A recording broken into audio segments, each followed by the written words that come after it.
The Democrats have finally come to terms with their electoral doom in 2022, and now in their last gasp, they are trying to jam through billions in new spending in the final days of session.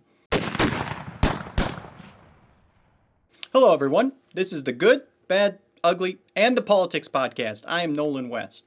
The legislative session ends this coming Monday, and the biennial budget was set last year, so there is no government shutdown, no imminent shutdown, nothing like that. In fact, the state has so much taxpayer money that the Democrats aren't even proposing tax hikes.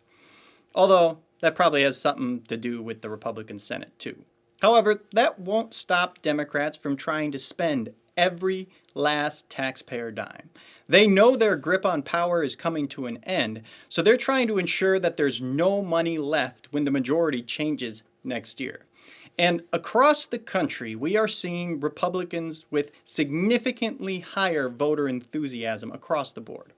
And the generic ballot, which is where people say whether they'll vote for a Republican or a Democrat for Congress, Republicans are averaging a 3-point advantage, with some polls showing a double-digit advantage. That is huge. That is bigger than the Tea Party wave. And when Democrats have a 3 to 5 point edge, which generally they do have that on the generic ballot, in Minnesota, if the generic ballot's like that, Republicans take the majority in the House, Senate, or both.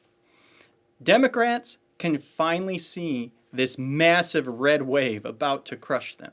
And as a result, they're trying to smash together some legislation at the very last minute to spend every last taxpayer dime they can get their hands on.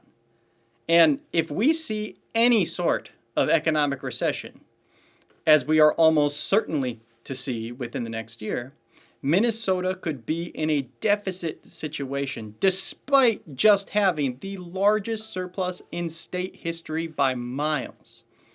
Apparently there is a framework of a grand agreement, but this cannot happen. We can't be putting together multi-billion-dollar bills at the last second. It's just bad legislating, and it's doomed to have loads of unintended consequences when you do everything last minute. Please take the time to send an email to your senator or House member and tell them to reject this grand agreement. This is no way to govern, and we should be returning money back to the taxpayers, not blowing it with little scrutiny. Please share this video everywhere, because people need to know what's going on. This is ridiculous, and this is all being jammed through at the last second. So, thanks for taking the time to listen, and I'll see you next time.